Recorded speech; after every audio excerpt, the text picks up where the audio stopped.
So, are the Cowboys really ready to take that trip to San Francisco? Is Bill Belichick ready to just go ahead and bench Mac Jones? And are we ready for another Taylor sighting pretty soon? Well, we'll see if we can find the answers to those questions and many more as we get you ready for week 5 of fantasy and week 5 of the NFL. You know us, you love us. It's Fantasy Football Fever, and we're starting right about now.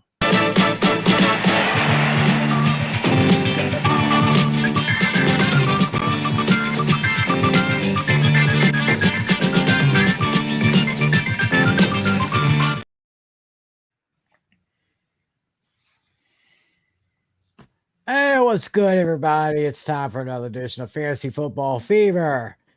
It is October 3rd, 2023. Welcome to October. Air is getting cooler, the weather's getting cooler, but the action is just getting heated up in the NFL and all the fantasy leagues. Hope your league is doing well. I know ours is doing well. So, you know who I am. I'm Tim. That's Sean Talley. This is John Flynn. I mean, come on. Like I said, you know us, you love us. So how are you guys doing? Yeah, pretty good. I know Tim is definitely a happy camper because he is now the #1 seed. Yeah, that's right. We're definitely gonna get into that in just a little bit. But Zeb, I'm doing good myself, so I think without any further ado, I think we're ready to really start to get into things. And I know and I know why we're gonna get into our matchup in just a little moment, but. I think we're ready to see some results from this past week. Don't you guys think? Oh, yeah. Oh, yeah. Let's go ahead and Even though I'm definitely kicking myself for what I did. Yes. My 2-week run at #1 seed is over. But I still have first place. Let's do. All right. Let me go ahead and get this here. I need to set this out. Okay. So we had Mr. Flynn going up against Mr. Putnam, who, by the way, is celebrating a birthday today. Happy birthday, Alex. Yeah, happy birthday, Alex. But unfortunately, he had a little bit of trouble. He is now 0-4 in fantasy, while Mr. Flynn is 3-1. And take a look at some of these numbers here. See here. Tyreek Hill, slight disappointment there. I mean, when they give the ball to Devon Achane, I mean that probably will do it because he went off again last week, for the Dolphins, even though they lost to Buffalo, and actually, because now Achane is now the #4 running back in all fantasy through 4 weeks. Oof. Yeah, basically a total unknown. Maybe ain't he a rookie? Yeah, I think he is a rookie, and I think Mike McDaniel found him in the draft. I guess it would be a very, very good pickup there. Very good pickup. Take a look. Let's see some other numbers here. Travis Kelce, he was okay. Michael Pittman Jr. didn't do quite as good here. And looking at the other numbers here, I gotta get on the scoreboard here. Okay. Geno Smith, Tony Pollard did okay. Devontae Adams, I'll give him a pass. Keenan Allen here.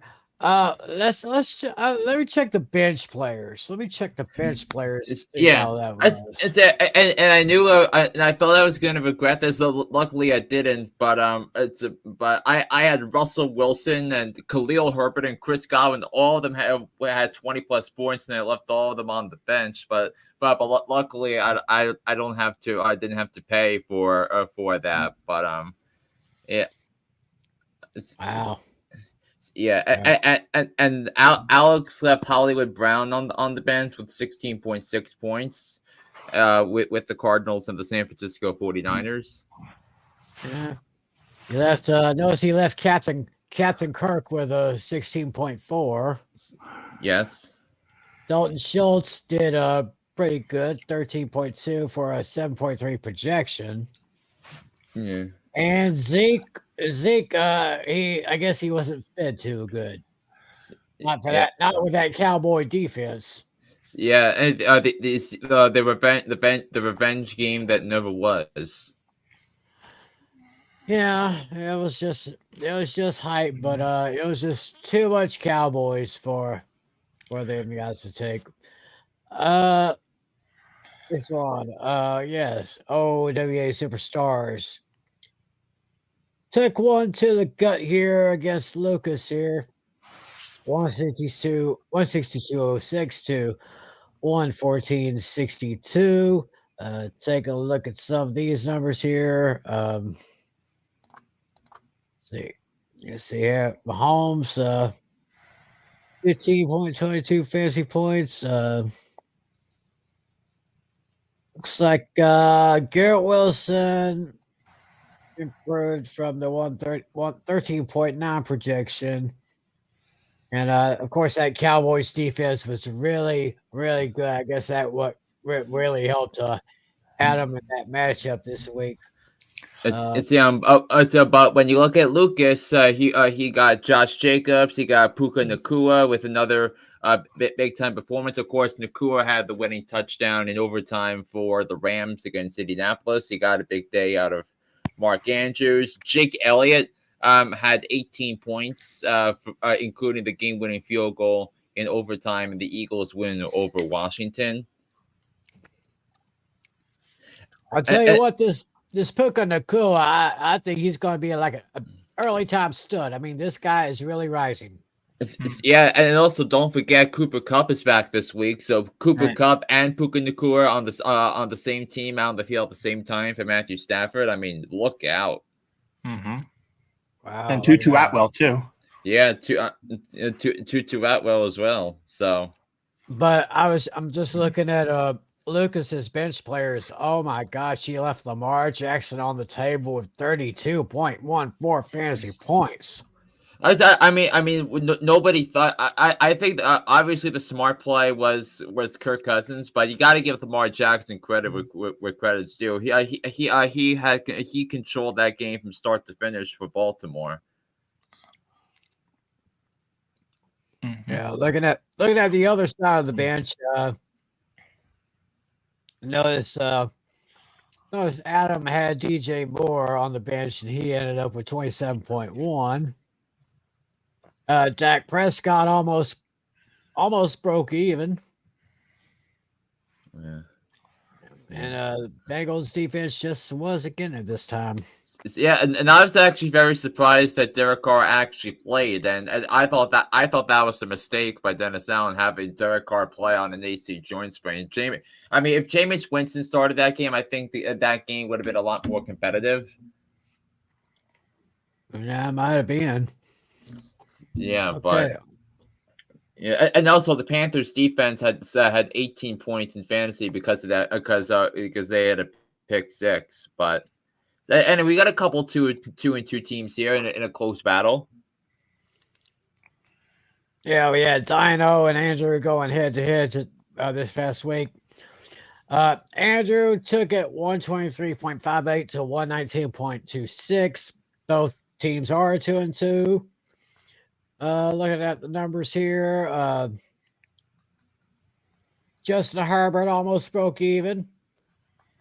Although I do believe that guy that gave him that late hit, I think he should get at least a fine or suspension. Yeah. Derrick Henry improved a little bit. Got Dino 26.38 points. Yeah, I think there was some questions about how they were going to utilize Derrick Henry, Mike Vrabel had the offense go back to the basics and revolve the offense with Derrick Henry, and they get rewarded for it. Well, unfortunately, he did hardly got anything from Debo Samuel because it was basically the Run CMC show. Yeah. And he also didn't get much out of Mike Evans. I mean, I told him to sit Mike Evans because of his history with Marshawn Lattimore. So that was an easy first guess on that front. Looking at the other side here, Brandon Ayuk was a good start for Andrew. Also Terry McLaurin for the Commanders. Chris Olave was a little disappointment. Kyron Williams for the Rams, not bad, not too shabby. And looking down, let me see the bench players. Oh my gosh. Wow. Even though Andrew won the matchup, he left Josh Allen on the table with 44.5 fantasy points. And also look down below at Nico Collins. Nico Collins had a big game for the Houston Texans in a stunning victory over the Pittsburgh Steelers. I did not see that coming. Yeah, I think. I think. But again, what I said from the start of the season, D'Amico Ryans was going to change everything for the Texans, and CJ Stroud going into Week 5 is the number 10 quarterback in fantasy football, guys. Moving on up, just like George and Wheezy. Yeah, I mean, if Donald started Adam Thielen at wide receiver for anybody, he would have won. Ooga shaka, ooga ooga ooga shaka, ooga ooga. Yeah, but the good news for Dino is that he gets Jonathan Taylor back this week, so he'll be able to have a lot of different options from your running backs to wide receivers in that flex spot where Jerry Jeudy is right now. And now to you guys, your matchup. Yeah, great match. That really down to the end. Yeah, it did. I mean, I Just thought I had this right in. I thought I had this in the palm of my hand. Mm-hmm. Then I kind of started sweating a little bit. I knew I had to have Jalen Hurts. I knew I had to have Bijan Robinson, even though a losing effort. Raheem Mostert kind of disappointed me. AJ Brown, of course, I have to start him.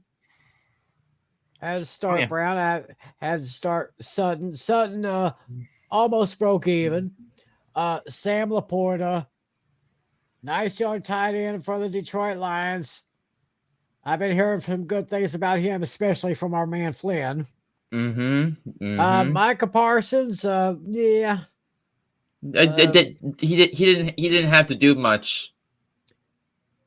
No, he didn't do much here. I got some good points from Isaiah Pacheco. Looking down at my bench, Devon Akshay, who we mentioned earlier, left 27 on the table there, and Gabe Davis left me 151 or 15.1. Let's take a look over here at the tally here. We had this exact conversation 1 week ago about who to start at the quarterback for the tally.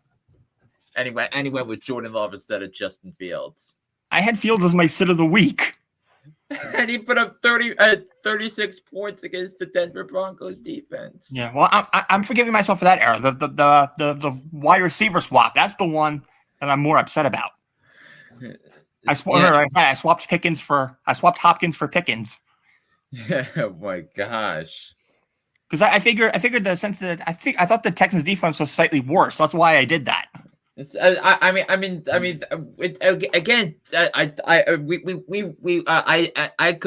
couldn't stress this more enough when we did the division previews that the Houston Texans had it going on defense the second half of the season, and having D'Amico Ryans in was going to make it even better. So I think the Texans deserve a lot of credit for that.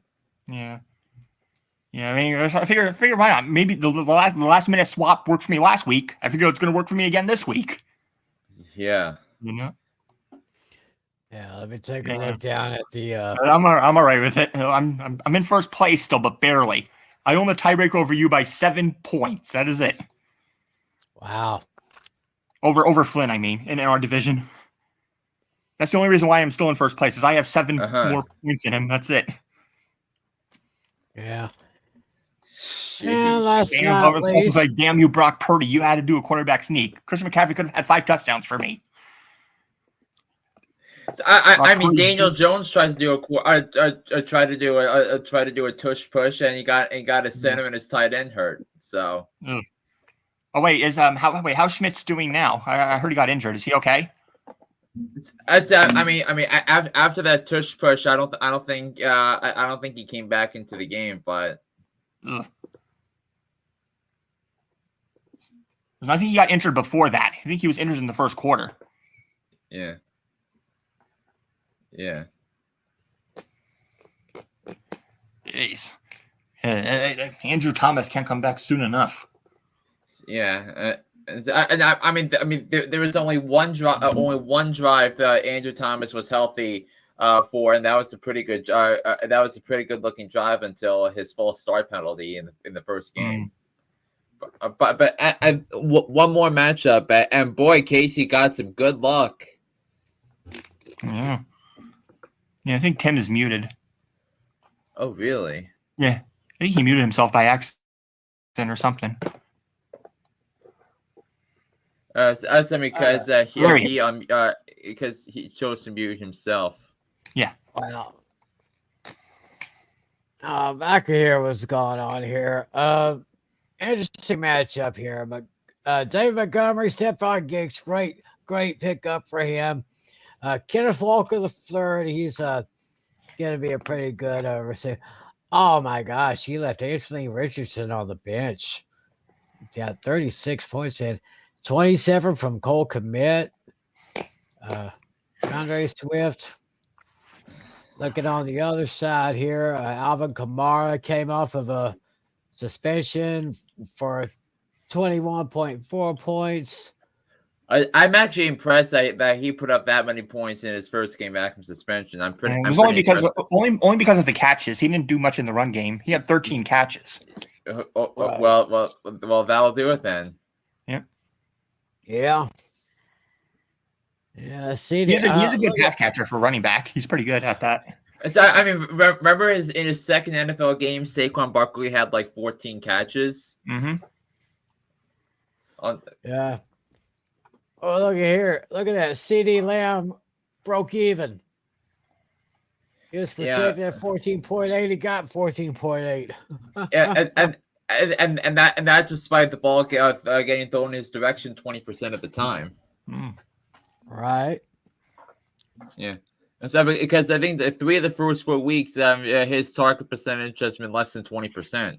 So now, and as a CeeDee Lamb owner in my other league, I'm getting a little concerned about that. But what I am not concerned about is David Montgomery, because I desperately needed him to have a good performance, and he showed up for me in my other league.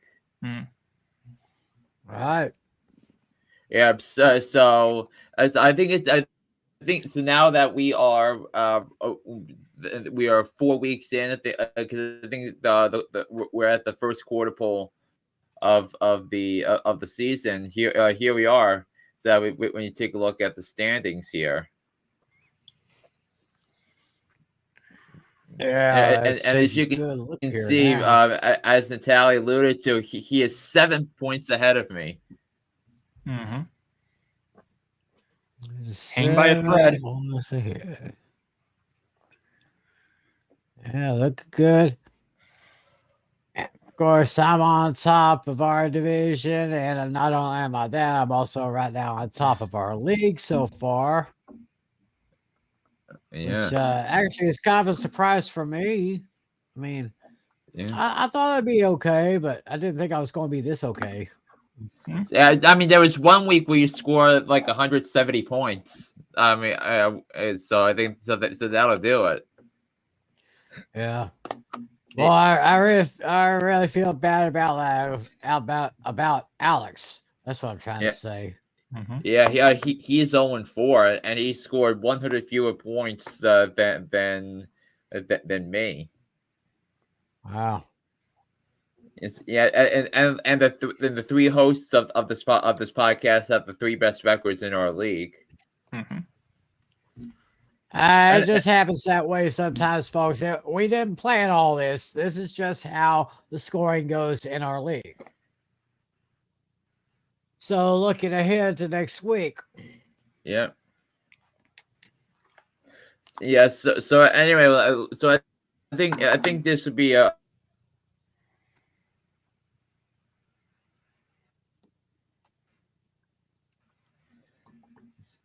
Yeah. So I think. Well, so let's make sure we Looks have because my connection might be a little like this. Somehow it's not on my screen just yet. What are we looking for here? I mean, I'm over at week 5. There we go. Oh, okay. So we'll just take a look at the previews for our matchups for this week. The projected total hasn't popped up yet. I don't think it has, but I do know yeah. So you can actually see the projections right here. Do you see where my mouse is? Yep. My cursor is. Yeah. So I'm currently projected at 134.8, and David is projected at 109.5. So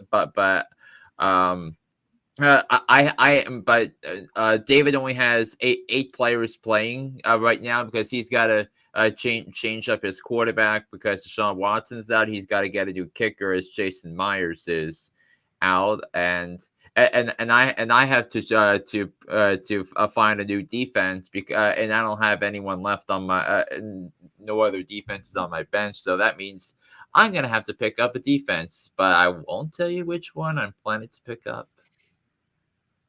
Hopefully, it's going to be the right one. Yeah, and I think I know where I'm going to go on that one. So, so I projected to at 134, 0.9 on that front. All right. Now we're going to take a look. And we're taking a look at Andrew's matchup with Lucas.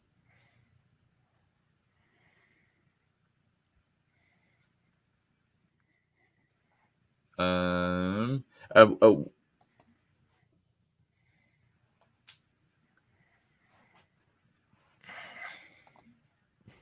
my God.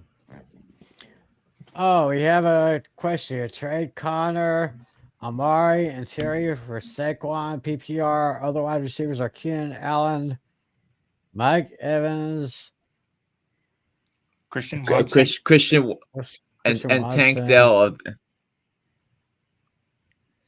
It's trade.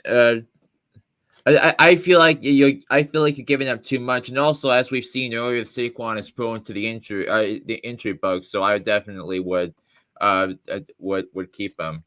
I keep what you have.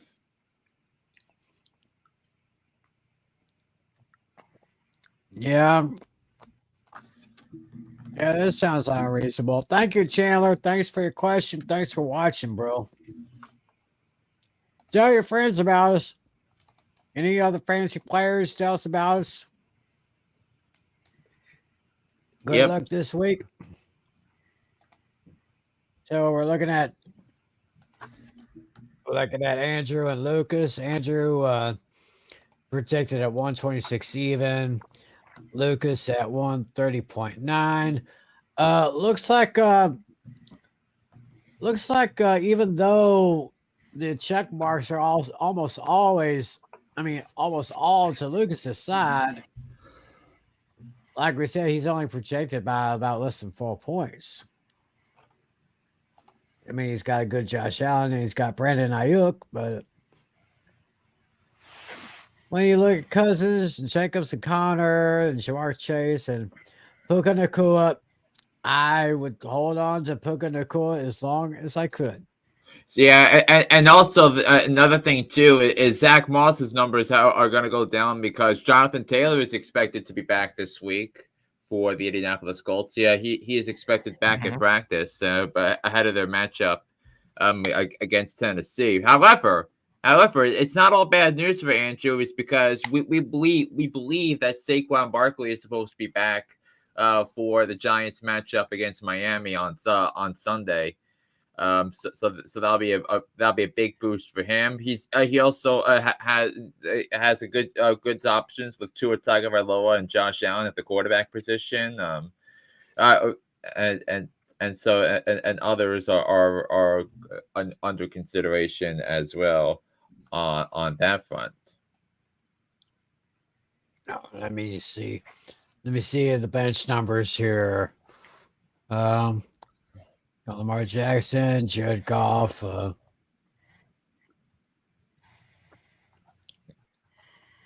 see. Look at that. Yeah, Barkley. Like I said, could be back. Olave would be. Yeah, I'd probably go ahead and keep the Giants defense on the bench. I mean, it's especially when you look at this pathetic ranking here, 32 out of 32. Yeah. I mean, they haven't had anything in the form of turnovers through their first 4 games. Wow. Mm-mm. Yeah. So you could take that for what it's worth. Mm-hmm. Let's go to our next matchup here, and we got Lucas going up again. I believe he's going up against. So two of your fellow horsemen are going head to head. I think this week. It's actually you against Alex. Yeah, I'm going up against Alex. And he's got Geno horseman Smith. battle here. He's got Geno Smith on bye. He's got Keenan Allen on bye. That Pat Frymuth is doubtful for the Baltimore match on Sunday. Michael Parsons does have a question mark next to him. But in terms of what Alex, I have to look in on that. Yeah, Alex is probably gonna have to start Dalton Schultz against the Falcons. He also has Daniel Jones. So I think he's gonna have a multiple areas for him to upgrades for the upcoming week. But okay, let's see who I got. I got Hurts, so it's no problem for me. Robinson, good for me. Let's see. Okay, the Bucks are off this week, so I don't have to worry about them. I got the Saints defense. Okay, Kenny Pickett is questionable, but he's on the bench, so yeah, and okay, it's unlikely that he's going to play. More likely than not, he's not going to play against Baltimore. So that means Mitchell Trubisky might be starting for the Steelers on Sunday. Mitchell Trubisky, oh good lord!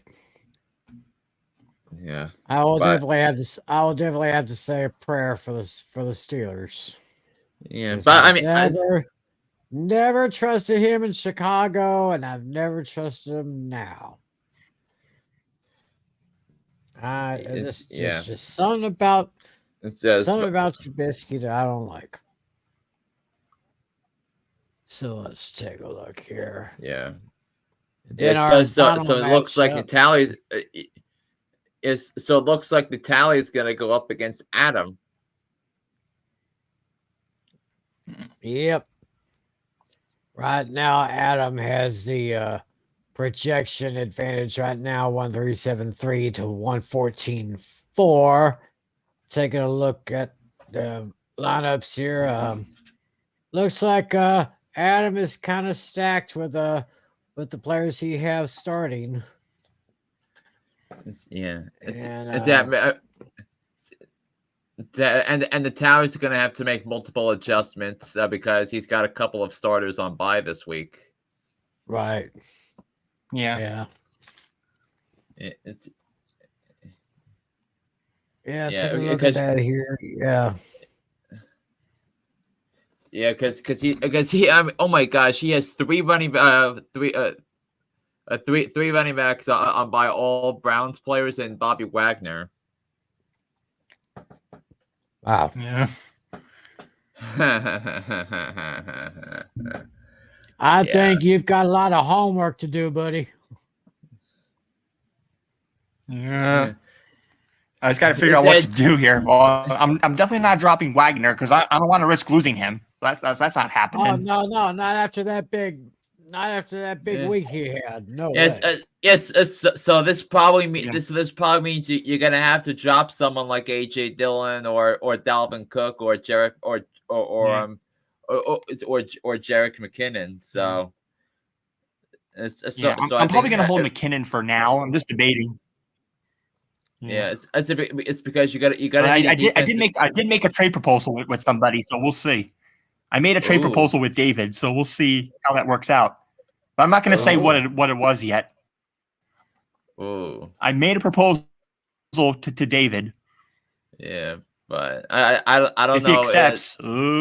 Just watch out. That's all I'm going to say.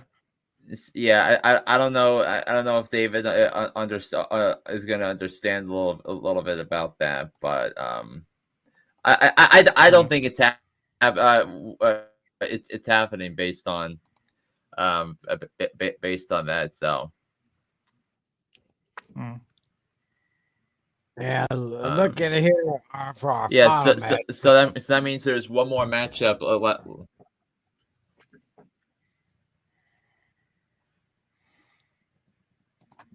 It is oh wow. Very low projected totals for these guys here. And so let's see here. Got 1, 2, 3. Looks like Dino's got 3 starters that are on the bye. And it looks like AC has 1. And one that's might not play because of injury. Right. So both of them are going to have to make some adjustments. So in terms of Dino, we're looking at a quarterback, a wide receiver, or a tight end. So he's going to have to pick up a quarterback from the waiver wire. He's going to have to pick up a tight end from the waiver wire. Because I do believe that that he was on the auto pick during the draft. So the auto pick gave him nothing but running backs and wide receivers. Mm-hmm.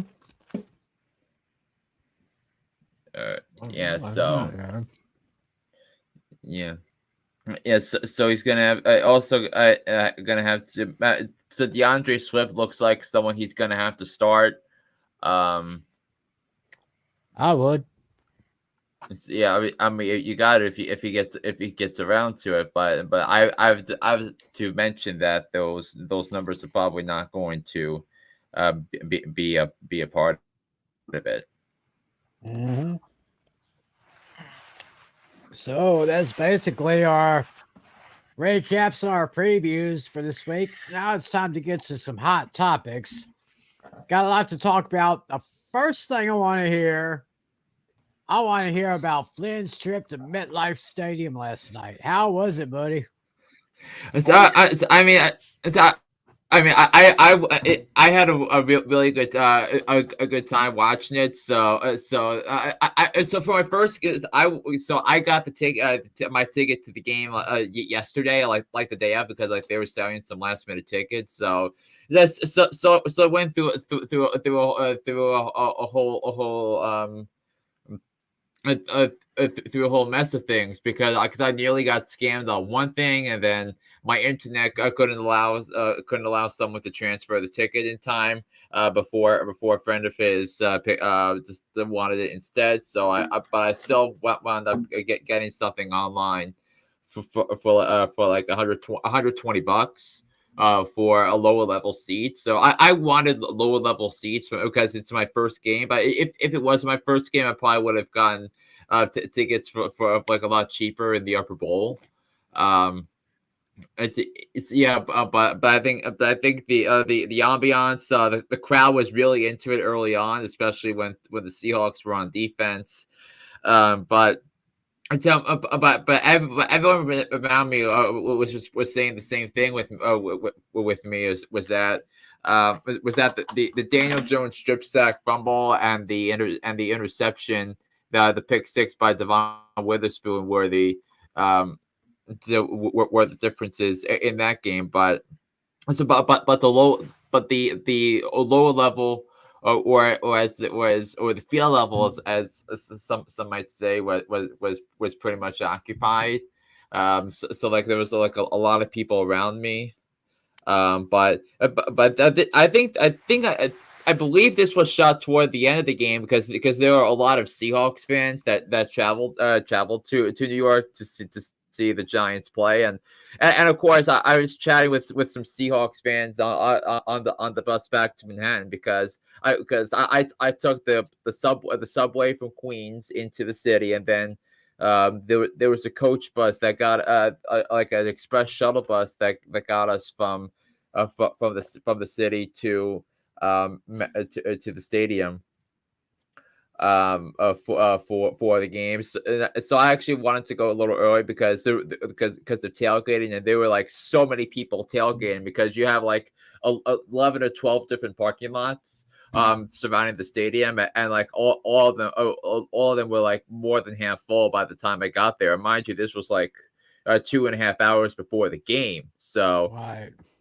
so you could speak all you want about that, but but the tailgating experience was fun because there was a buddy of mine from high school who was already there tailgating, so I went to the lot where he was, and we were able to chat things up. So Yeah. that was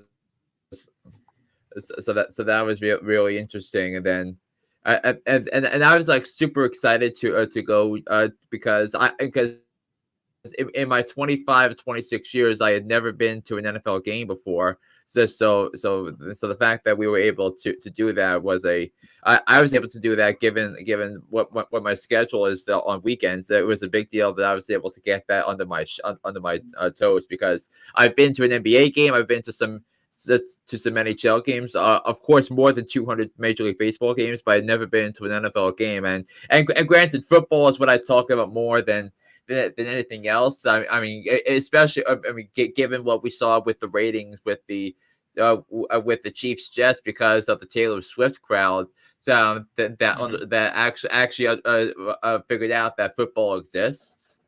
So so that was enjoyable from that perspective. But what was the product that I saw on the field last night?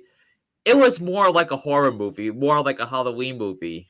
With how atrocious the Giants were, with how atrocious the offensive line was, how bad Daniel Jones was. It was deplorable. That was terrible. I mean, yeah. I mean, it was kind of, I kind of feel bad for you that you went to, that you had to go to a game, first game, and the Giants just stuck it up. I mean, I just feel. I mean, I guess there's only one way. We to couldn't say, do you know? diddly poo offensively. We couldn't make a first down. We couldn't run the ball. We didn't try to run the ball. We couldn't complete a pass. We sucked. Yeah. I literally said the exact same thing. However, but what I will say was that the stadium crew, like the guest services, they were really good to me. Because it was my first game, and I need to be shown around some places because I had never been to a because I hadn't been to the stadium in 9 years. So because I did go to a preseason game between the Giants and the Jets, but that doesn't count toward my my games gone to record because it's a preseason. Right. So but I did start. I did grab myself got a couple of nice items on the way. So first of all, I did get a couple of jerseys for myself. So oh nice. Yeah, so I got a Kayvon Thibodeau. There we go. Yeah, I got a Thibodeau also. It's do you have the road one or the home one or the away one? The blue one, I believe. Hold on, let me. Yeah,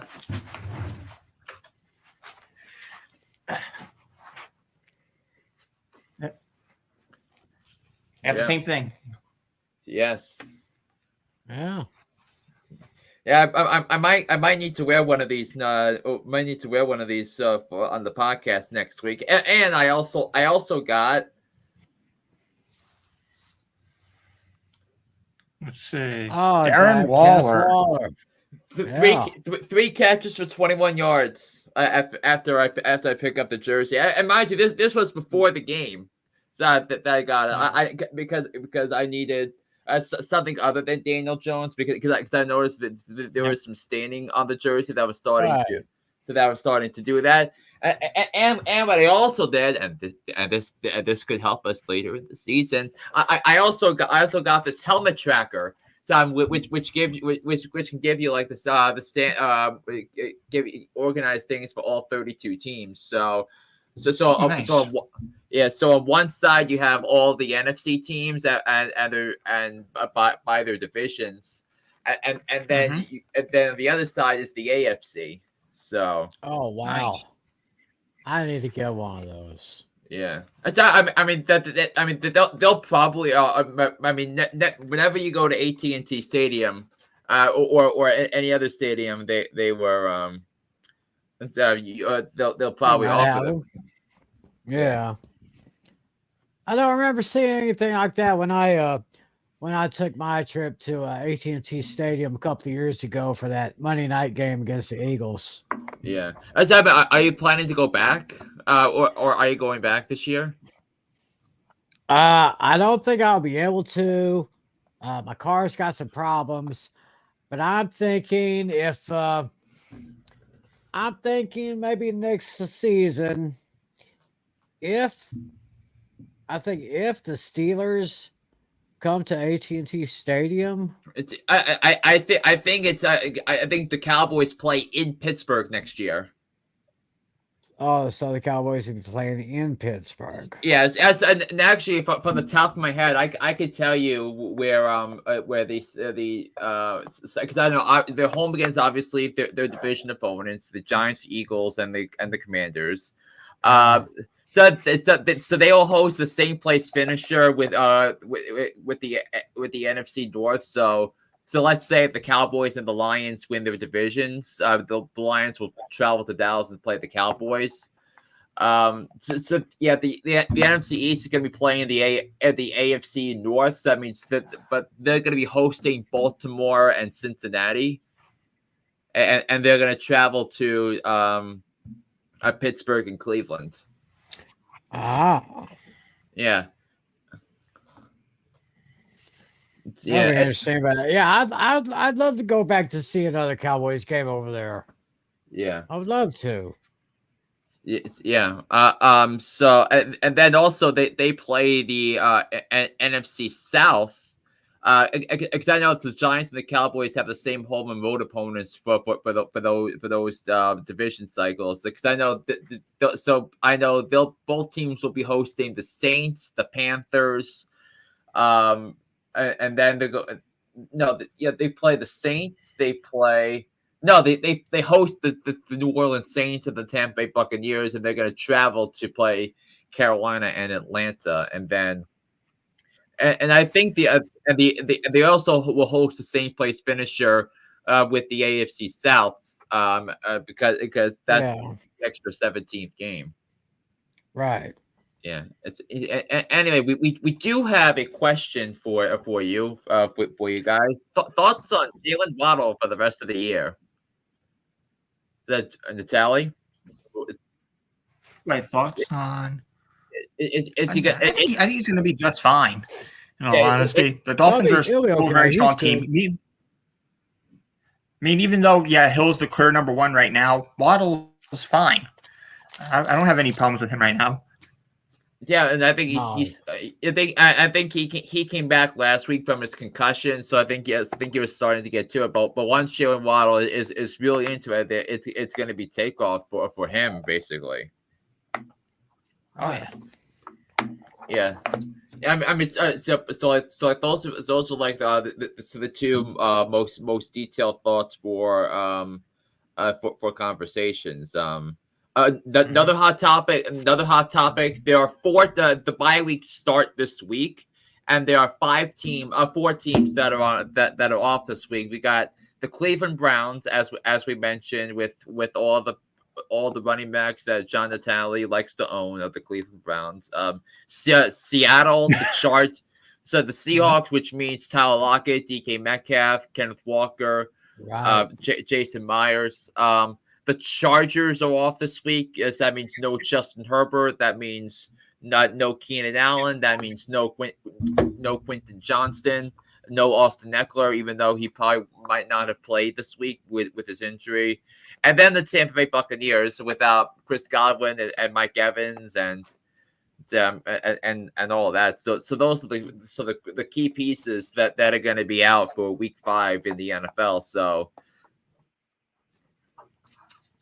How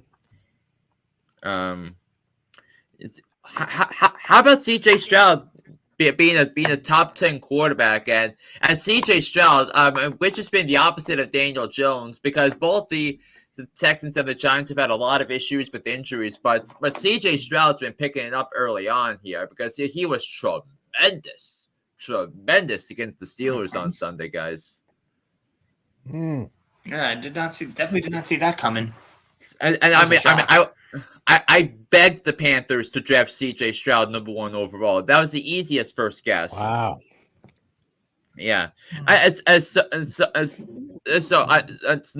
couple of other fantasy questions for you guys before I get into my I do the stardom and sit-ems this week. So David Montgomery's 34-point performance, is that a blip or a trend, guys? I think it could be a somewhere. trend. I think. Yeah. I'm gonna go somewhere in between.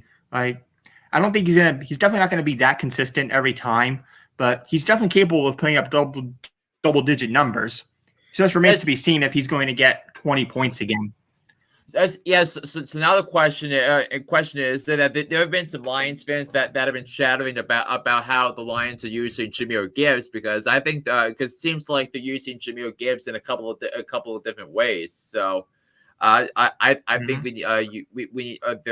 there's probably going to have to be a legit discussion about what the Lions are going to do with Jahmyr Gibbs going forward, because. I mean, because David Montgomery was supposed to be the DeAndre Swift replacement. So far, when he's been healthy, he's been very, very, very good. But with all of that, and now it's a couple of other topics. So is Zach Wilson someone to start this week? After So after the Zach Wilson played very well against Kansas City on Sunday Night Football, it said that Zach Wilson now goes up against the Broncos, who just gave up 36 fantasy points to Justin Fields, and the week prior, they gave up 70 points to the Dolphins. That's a tough one. Yeah, I think it's a little too risky, though. I just can't. I can't see him going back to back like that. I doubt it. I'm not quite sold on him. About I think for this week and this week only, I would definitely consider starting Zach Wilson because the Broncos defense has been atrocious. Nobody thought that was coming. How does Vance Joseph still hold a job? I mean that's beyond me. But with Zach Wilson, with the Broncos' inability to play defense in the backfield, with their with Gary Wilson, with Alan Lazard, that there are a lot of matchups here that favor the Jets. Oh, and by the way, it's the Nathaniel Hackett revenge game, because remember all the chatter about Sean Payton talking smack about the Jets. Boy, I had not thought about that until you mentioned it. Yeah. Boy, that'd be an interesting show to see. Yeah, and then the final topic is we mentioned this when we went through everybody's rosters. Jonathan Taylor and Cooper Kupp are expected to make their season debuts this week. So I want to ask you guys a question, because I have an answer to this as well. Who's going to make a bigger fantasy impact the rest of the way? Is it going to be Jonathan Taylor or Cooper Kupp? I'm leaning towards Cooper Kupp. I think he's going to be utilized straight away. Kupp is still, I think he's still the number one wide receiver despite everything going on. Sure, Taylor is the number one lead run back, but I think it's going to take him more time. Running backs tend to take more time as far as healing up wise. Wide receivers tend to do things quicker. Yeah. But listen, I think with everybody trying to scuffle around for running backs, because we've already had the issues with Saquon Barkley, we already had the issue with Nick Chubb and his knee. So those are like the two big pieces for running backs that many were thought to be a part of the equation at the start of the season. That they aren't, although Saquon Barkley is expected to be back this week. So someone getting Jonathan Taylor back for their fantasy roster seems to me like a gigantic deal. So I'm going to go with Jonathan Taylor here. I think as long as he stays healthy, I think he's going to be a top 10 running back the rest of the way. So I'm going to go with Jonathan Taylor on this one. I'm going to go in a different direction for you. Now, obviously, I like Kupp a lot, and Kupp makes an impact. But since we seem, a lot of us seem to have surpluses at the wide receiver position in terms of quantity and quality, getting that second running back. Which is why we say so often why we draft running backs in fantasy so often, not much so in the real world. Maybe Dave Gettleman can have a lesson on that when it comes to drafting Saquon Barkley at number 2. But regardless, it is going to be I think something to take a look at for what's to come. Okay, well, that's a pretty much hot topics. One more thing. Where are the Chiefs? Chiefs are going to Minnesota to take on the Vikings. Okay, so you Taylor fans out there, go to that stadium, Minnesota, if you want to see her. Is it?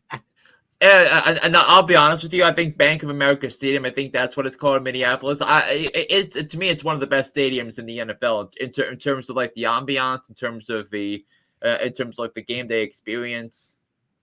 Most definitely on that. All right, Dan. I'm gonna take myself a little break, but y'all don't go anywhere because right now it's time to do one or two things. It's time to either start them or sit them. And y'all listen to Uncle John right here, Mr. Flynn right here, because he'll give you some advice on who to start and to sit. Go. Oh, alrighty, guys. So my fantasy stardom of the week. I'm gonna go with Lamar Jackson, the quarterback of the Baltimore Ravens. And look, I the last 2 years I had Lamar Jackson in one of my leagues, and actually both of my leagues actually I had Lamar Jackson in. But I lost him late season injuries, and I had to shuffle around to find a quarterback at the end. But Lamar Jackson's going up against the Steelers. Yeah, it's not easy, but he obviously against a Mike Tomlin coach team, and the Steelers and the Steelers have some issues right now on the offensive side, defensive side of the football, and they just gave up a ton of points and a ton of fantasy points to the opposing quarterback in rookie C.J. Stroud. And and entering Sunday, the opposing rookie quarterbacks were 4-19 against Mike Tomlin coach defenses. So, but I think seeing that there are some issues with the Steelers secondary, and even Minka Fitzpatrick hasn't been that strong as well, not to what we've been used to seeing. But I think this is a really good matchup here for Lamar Jackson on the heels of going off big time against the Cleveland Browns on Sunday. My running back stardom of the week, I'm gonna go with Joe Mixon, the running back from the Cincinnati Bengals. Now, yeah, sure, the Bengals have issues, really with everything going around. Obviously, Joe Burrow's calf has been an issue, and it's probably going to linger to be an issue the rest of the way, but he's got some favorable matchups here for the Bengals, because the Cardinals are 30th in points allowed against fantasy running backs. So I think that's a really good spot, in my opinion, for a guy like Joe Mixon. Now, my stardom wide receiver is Marquise Brown, the wide receiver of the Arizona Cardinals, and there is a trust level to the secondary of the Bengals. Speaking of Cincinnati, that I just can't wrap my head around at times. I mean, we saw what the Titans were able to do, gashing that secondary. So I think having someone like Hollywood Brown could make an impact for you in case the game script allows for the game to go back and forth. So Marquise Brown is someone that I would definitely want to start if you have him. My starting tight end, I mean, I just hope this is going to be good for my league. I'm going to go with Kyle Pitts of the Atlanta Falcons, and he's got some matchups that I like, going up against the Houston Texans, because it's because right now the Texans are 18th in total receiving yard and yards allowed fantasy points allowed to tight ends. So I think this is an excellent opportunity, especially with Drake London might be having some tricky matchup against Houston's corners. Specifically, if Derek Stingley Jr. is going to be going up against Drake London there, so that really opens up a huge door for Kyle Pitts if Arthur Smith wants to turn the switch on when it comes to Desmond Ridder. My starting defense / special teams of the week, I'm going to go with the Buffalo Bills. I mean, because I think the Jaguars have been scuffling the past 2 or 3 weeks.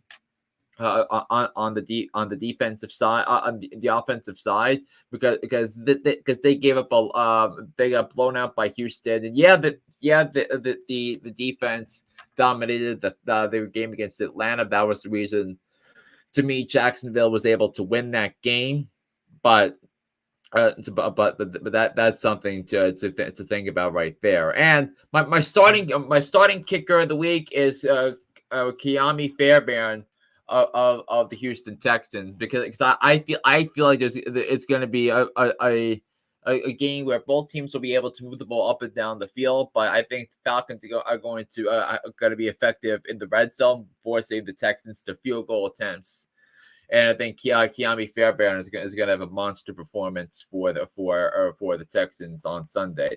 Now to my sit-ems of the week. I'm going to start by benching Trevor Lawrence of the Jacksonville Jaguars. I mean, the Jaguars have he has a bad matchup going against the Bills defense that literally suffocated Tua Tagovailoa on Sunday. Although he did a lot of got some points in garbage time for the Miami Dolphins on Sunday, Buffalo.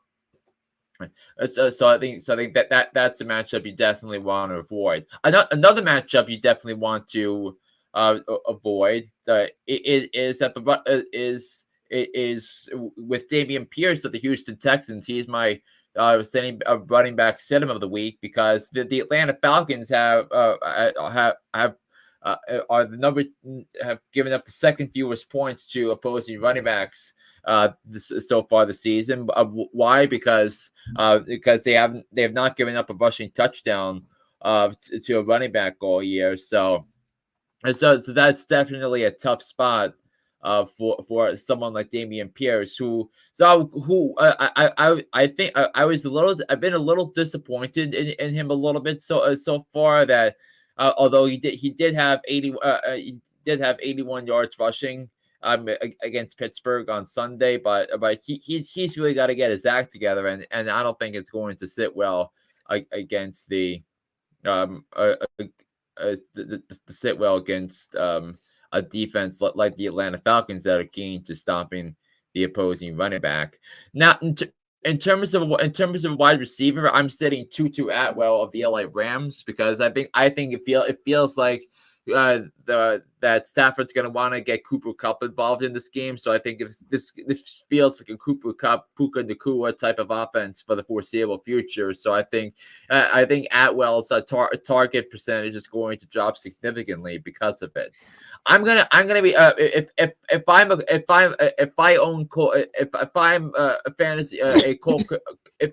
Cole Kmet fantasy owner, I definitely want to consider better options than him because Cole Kmet, he's going up against Washington on Thursday night, and Washington has given up the fewest points of any team against opposing tight ends, and that they were outstanding in holding Dallas Goedert in check last week in Philadelphia. That they made Jalen Hurts throw to AJ Brown, who of course had that monster performance. So I think that's a big time. A big time thing for Washington, especially how they play up front defensively and what they're trying to do on the defensive side of the football. In terms of my defense, who I want to avoid starting, I'm going to go with the Kansas City Chiefs defense / special teams going up against the Minnesota Vikings. Now, I think that there's been things to like about the Chiefs defense throughout the course of the season, and I like how they played the first 3 weeks of the season. That they weren't great against the Jets on Sunday night, and now going up against an offense with Kirk Cousins and Justin Jefferson and Jordan Addison and Alexander Madison coming out of that backfield. I think this it feels like a 38-34 type of game. So I think in a game where they're going to have to do some hurry up offense, that means more plays, that means more yards. So I think the game script is unfavorable to the Chiefs defense / special teams fantasy owners. And then my kicker sit-em is Brandon McManus of the Jacksonville Jaguars. I don't think he's going to get much of opportunities, if any, for making field goals or extra points because you're going up against a defense like the Buffalo Bills. Well, there's your starter and sit 'em. Hopefully that advice will kind of help all of you players, and of course it'll most likely help all of us here. So now let's go into our matchups this week. We got the Bears traveling to our nation's capital to take on the Commanders. Looking at those matchups and looking at those fantasy points there. Yeah. Looks like quarterbacks are going to be almost even. Brian Robinson with slight edge. McLaurin. I wouldn't say I'm really high on Terry McLaurin, but I like the way he's playing. I like the way he's playing. DJ Moore. I mean, you can't go wrong with him. I mean, he had 27 points last week in the Bears loss to Denver. Yeah, and I mean, it was a 31-28 type of ball game there. So, it's about, but he's been effective, yeah, in a lot of different ways. Yeah, it looks like that Bears defense and special teams is gonna maybe have their hands full. Yeah. Looking ahead to Jacksonville at Buffalo. In London, mind you. Oh, yes, jolly old England. Yeah, and I think here, looking at those numbers here, Ridley, Kirk, they should do all right. Evan Ingram projected at 10.2. Josh Allen with a slight advantage over Trevor Lawrence. So, and of course, Stephon Diggs will be Stephon Diggs. I think I do have Gabe Davis on my fantasy squad here in our league. So that's basically how the numbers go for that matchup right there. Yeah. Anyway, so and also Josh Allen going against a suspect Jacksonville defense, and you notice here in regular leagues he's only projected at 4.2. So Right. that's definitely not something you probably want.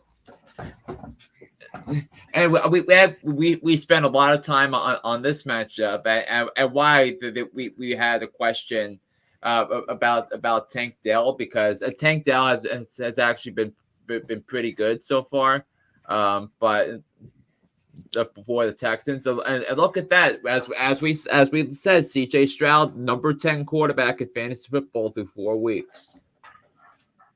Yeah. CJ Stroud, great pickup for the Texans. I'm happy for that. And he's doing very well this year so far.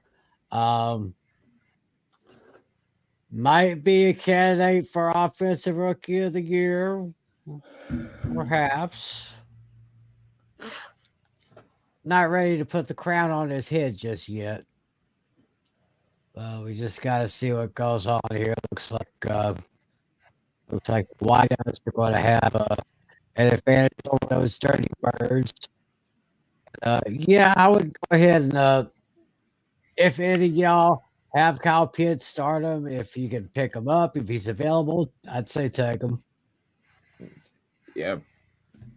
Yes, I mean we got to get him rolling, man. I think because my fantasy team is probably going to be depending on it. So hopefully we're able to do something on that front. Here we go. Here's the next matchup. Panthers at Lions. This looks like could be looks like a very tasty matchup here. We got David Montgomery at 15.3, Jared Goff 14.7. And it looks like we have an unranked receiver for the Lions in Jamison Williams. Yeah, because Jamison Williams also is coming back from his 4-game suspension, because I think he had a 6-game suspension that was reduced to 4 because of gambling. So Yeah, I recently heard that the league has really kind of come down hard on the gambling thing. yeah, most especially, yeah. Yeah. That's what we see there. Panthers defense special teams may have a little tough time taking care of that Lions offense right there. So yeah, for 4.0 for the Panthers defense against 7.3. Then we have a division matchup here in the AFC South. Jonathan Taylor's going to be coming back, and he's projected at 12.9. Michael Pittman Jr. at 13.1. Tannehill, I still, I don't know who I trust the least, Tannehill or Trubisky. I just am down to him. DeAndre Hopkins, yes, start him, got him. You gotta start him. Yeah, the tally. My secret weapon. Maybe you can learn a lesson from last week. Oh, Yep. definitely you should. Don't make the same mistake twice. You know. Yeah, I don't know why I doubted my secret weapon. My fantasy team and Tim's fantasy teams. Thank you for that. Right. Giants Dolphins over at the Hard Rock. Oh my gosh. Tua almost at 20. Devon Chain. 13. I'm telling you, this young running back the Dolphins have, he is a special kind of player. And if he keeps playing the way he does, man, they better watch out. Yeah. And he may just run over that Giants defense, ranked 31 in fantasy right now. Yeah. Looks like your boys may have a little bit of hard time.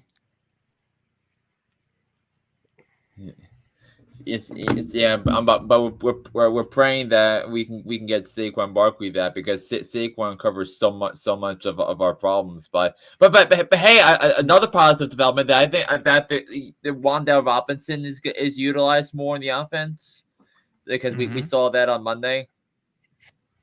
Nice. Yeah. Let's tell right now. I want to see them use Hyatt more. They haven't really been doing that. It's because they're not able to get down the field. I think that's the problem. Looking at this matchup, Saints Patriots here. I know last week Mac Jones was kind of pulled in the third quarter after that total beat down that he got from the Cowboys. Meanwhile, Derek Carr's projected at 13.5. Alvin Kamara close to 17. Close to 17 there. Yeah, and Chris Olave is projected at 15.1. Yeah, you could have a good time. I mean, they'll be going against the Patriots, which right now have the 18th ranked defense and special teams in fantasy. Meanwhile, the Saints are in the top 10. Next matchup. It is this one. Oh, yes. Every time these two teams play, I just can't help but watch because they just do not like each other. It's Ravens and Steelers. Trubisky is projected at 13. Projected at 13. I'm going to have to take the slight under on that one. Lamar Jackson at 20.8. I'll go slightly above. OBJ questionable on this one. Yeah, I don't think he played last week. I don't think. Yeah, this No, is I don't believe so either. Yeah, Zay Flowers, but he's doing his part for the Ravens here, and that Ravens defense, special teams at number 4 right now, still in the top 5 in fantasy. Steelers almost in the middle of that pack right there. Yeah, they're at number 12, but Mitchell Trubisky. Anyway. Then you got the Bengals and the Cardinals right there. Joshua Dobbs, he's been kind of a surprise in the absence of one Kyler Murray. Yeah. Burrow, hopefully if that calf goes right for him, he'll be all right. Mixon at 14.8, which of course Flynn said was a must start in this one. Yeah, but especially if the Bengals can keep it close. But the question is about Joe Burrow's calf, which might be the most important calf of the entire sports universe right now. Oh yeah. Yeah, So, going up against the 22nd ranked defense and special teams in fantasy football. So that's the tell of the tape right there. On to our next game here, which is the Chickens and the Rams. Cooper Kupp is coming back, projected at 17, so he should get some targets from Stafford right there. And this guy, Puka Nacua, I'm telling you, this guy is a stud in the making. I'm telling you. Yeah, it should actually be spelled Nacua in terms of his last name. But a lot of stud wide receivers in this game, so this should be a fun game. Oh yeah, this is going to be very entertaining here over at SoFi Stadium right there. Yeah, and Kevin Burkhardt, Greg Olsen, Aaron Andrews, and Tom Rinaldi are calling that game. So Fox is sending its number 1 crew to this football game. Then we have the Jets against those Broncos. So like you said earlier, not quick to downplay Zach Wilson just yet.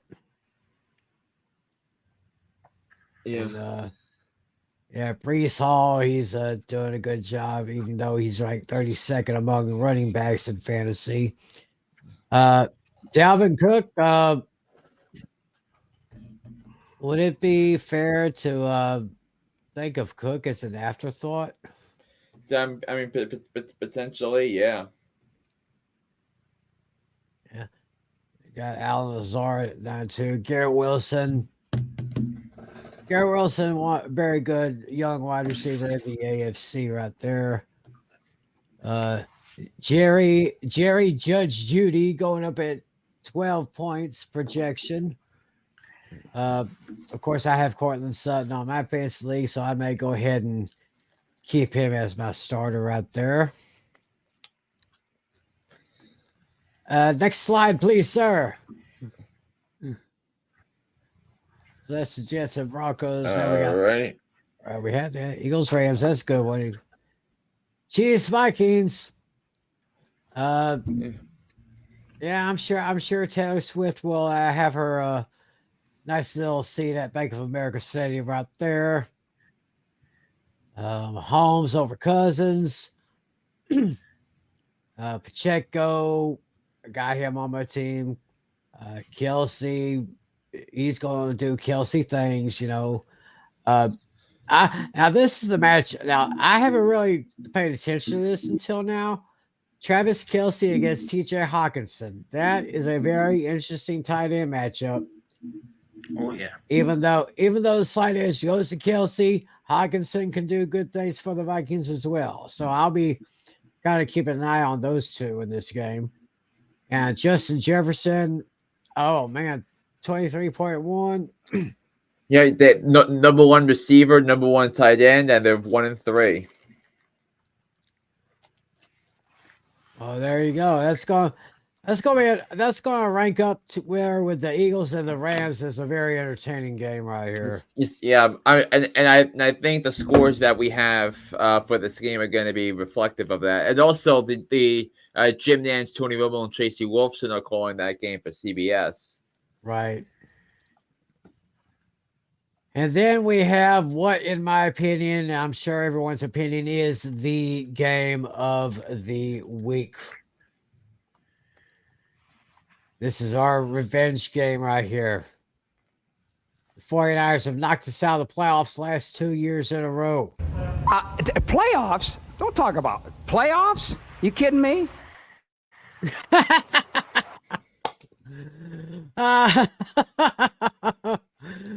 Oh, Flynn had to put that in right there. But I do want to make a comment that Stephen A said I think it was either this morning or yesterday morning on First Take. Take a look at the Cowboys and the teams they played this year so far. Giants, Jets, Cardinals, Patriots. Those are 4 teams that probably ain't going to make the playoffs this year. This is the first real big test for the Cowboys right here. Yeah, and also next week the Cowboys have the Chargers coming off their bye week, so the Chargers, so they'll be rested up. Yeah, so the Chargers have 2 weeks to get ready for the Cowboys. Oh yeah, so looks like we got looks like the only advantage here is CeeDee Lamb slightly over Deebo Samuel. Tight ends Ferguson and Kittle neck and neck. Cowboys got the number 1 ranked defense special teams, while the 49ers are ranked 12. That could be a huge difference right there. But you look at those low numbers, Cowboys at 3.9, 49ers at 4.8. This may be just an offensive shootout right here. I mean, or it can go the other way when you look at the defensive lineups of Dallas and San Francisco. So, but I think a lot of us agree that it's going to be a very close game. And then the Monday Nighter in Sin City. We got the Pack and the Raiders. Jordan Love, ranked number 4, which is still kind of shocking to me. Yeah, 4. Yes, he's number. Wow. I think when there is some justice to what Jordan Love has been able to do, and yes, it is not a typo. Jordan Love is currently number 4 in terms of the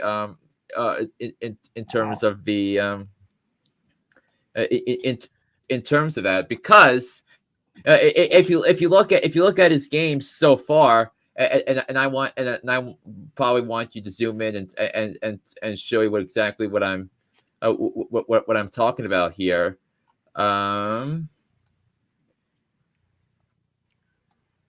So now if I can get it up here, that would be nice. Yeah, here we go.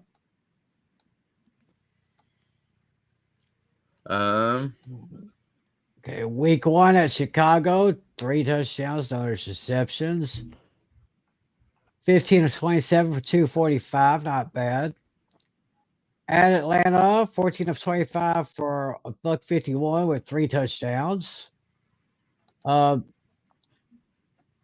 against New Orleans, went 22 of 44 for 259 with 1 touchdown, 1 interception. Detroit, 23 of 36, 246, 1 touchdown, 2 interceptions. So you look at all those points there. I mean, it looks like it may be going down a little bit, but I see no cause to pause here. And I think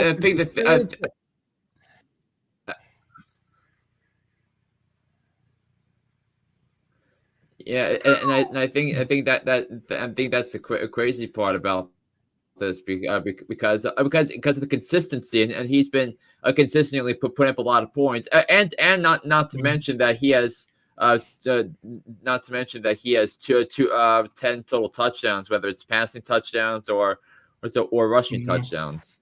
But let's get back to this here. Go back to the Monday Nighter. We got one thing. It looks like the receivers are going to have a better edge over Watson and Romeo Dobbs. Josh Jacobs, 18.3 to Aaron Jones, 14.4. Looks like I'd give the slight edge to the Raiders in this one, but my pick will kind of think otherwise. We'll get to those here in a few minutes, or in just a couple of moments here. Yeah.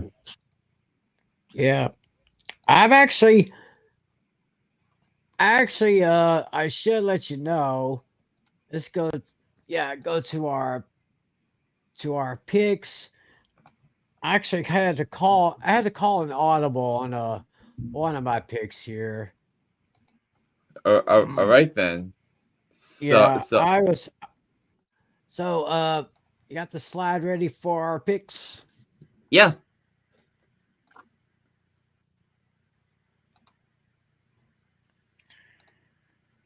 Yeah.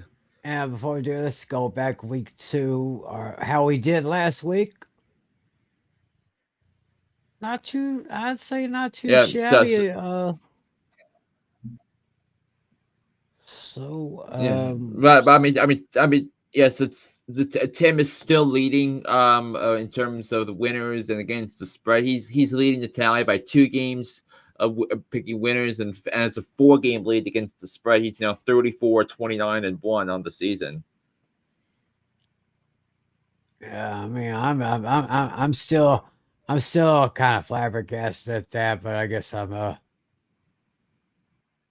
don't know if I'm lucky or if I'm good. I don't know. Yeah.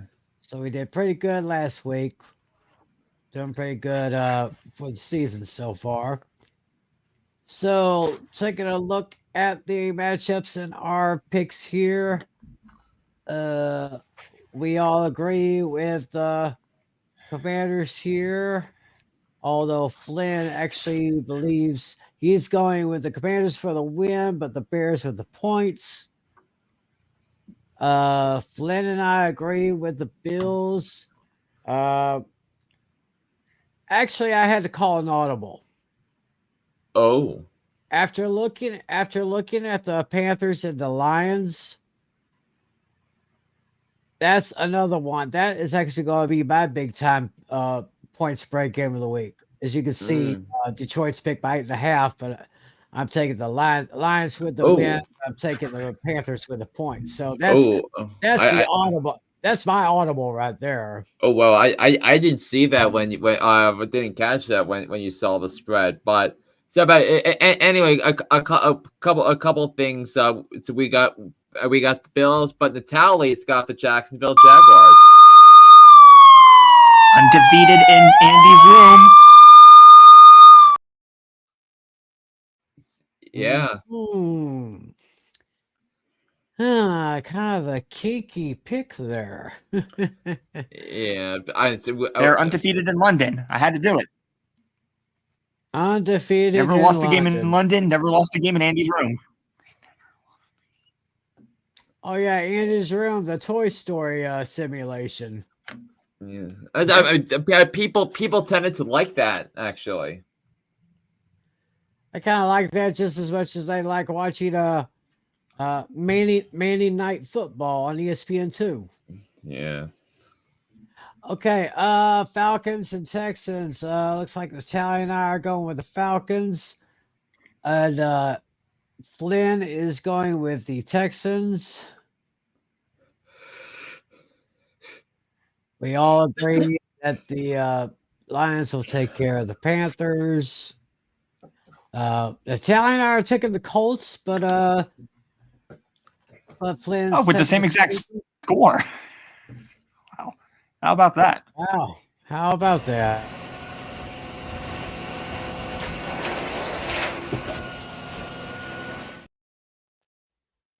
Yeah, and I one of you, I believe, called that your garbage game of the week. Yeah, Colts Titans. Mm-hmm. Yeah. I was going to give it to the Bears and the Commanders, but after what I saw last week, I don't know. But we'll give it to the Titans and the Colts. We are Flynn and I are in agreement with the Dolphins at 10.5, but Oh, baby. I'm giving the Giants.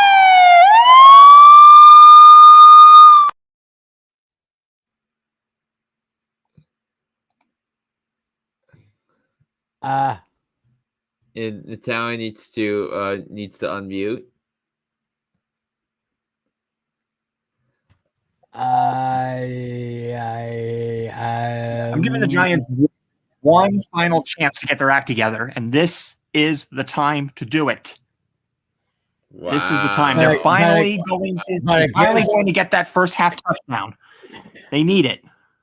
Against that explosive offense. And then and when we did the previews, when we did that the game predictions before the season started, I had the Giants beating the Dolphins. I'm sticking by it. Really?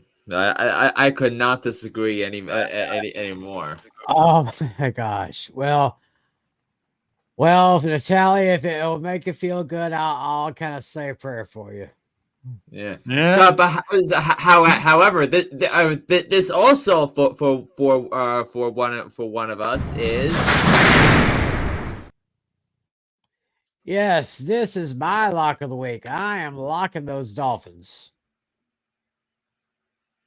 And Flynn's got the Dolphins as well. We are all in agreement for the Saints over the Pats. We're all in agreement. Another upset. It's three with the Cardinals. It's 3 points. It's kind of like a pick 'em. So we will do that. Not raise the alarm on that one. Yeah, I actually thought the game between the Eagles and the Cardinals was the single toughest game of the week for me to pick. And it was the last one I circled. Now I'm going to take the Eagles to win because I think they have the better offensive line. I think they could run the ball in the fourth quarter. But I think the Rams. I think you can't rule out Sean McVay and Matthew Stafford and Kupp and Nakua. I mean, they're a different type of animal. Mm-hmm. Okay, in Denver, Natalia and I are in agreement with the Broncos. Flynn is actually going for the Jets. Yes, He did say Zach Wilson should be a starter against this defense. Yeah, and the team with the better defense is going to win this game. We are all in agreement with the Chiefs over the Vikings. And as expected, Natalia and Flynn, they're taking the 49ers over the Cowboys, even though they believe that the Cowboys could cover the spread. Yeah, and I couldn't. I had to pick the Cowboys with the points to guard against a potential scenario where it comes down to a winning field goal. But anyway, What about you? As for Tim. It's going to come down to a winning field goal, but it's going to be by Brandon Aubrey. So for my boys and for all you, this is our revenge game. Sound the alarm. How about them Cowboys? Yeah!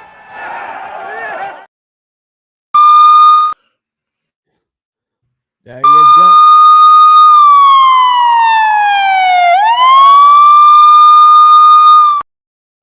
Yeah, we are going to get the bad taste of those last two playoff games out of our mouths.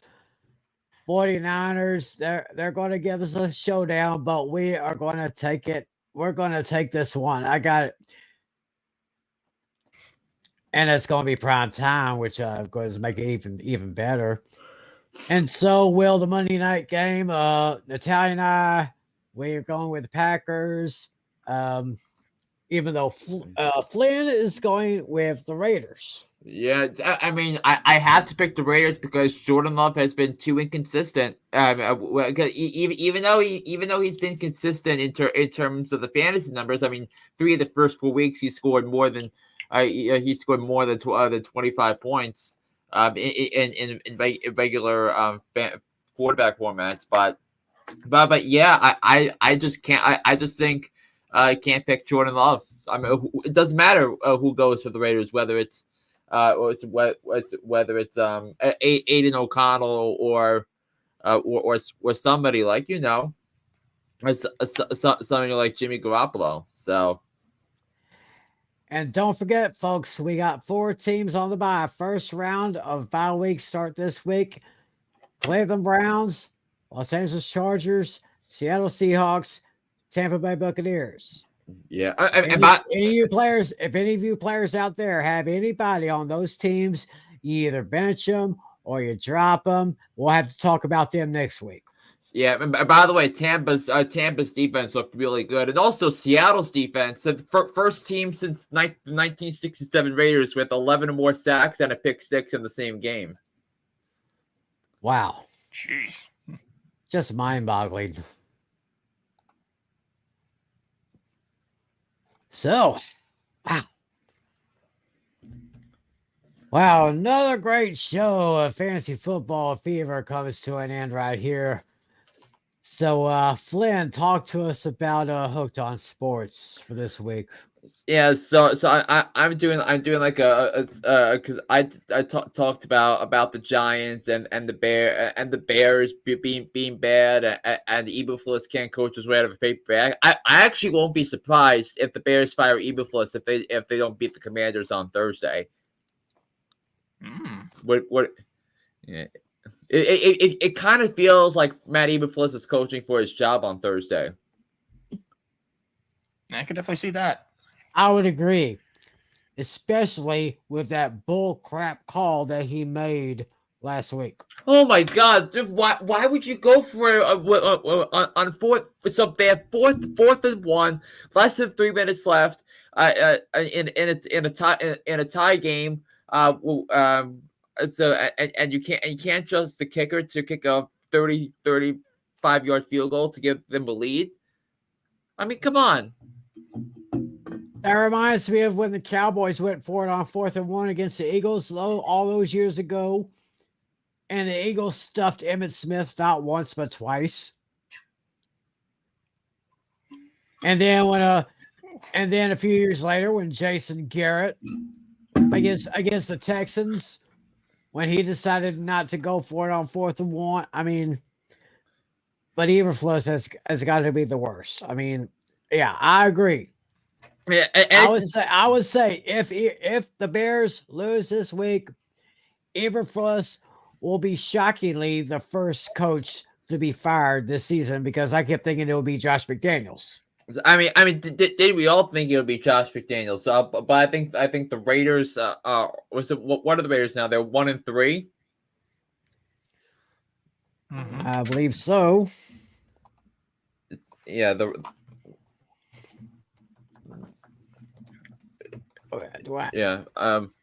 Raiders are 1-3. Yes, Raiders 1-3, yeah.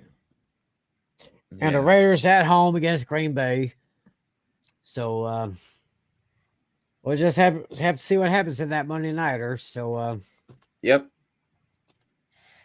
Well, I guess that will do it for another edition of Fantasy Football Fever. Another great show, great content.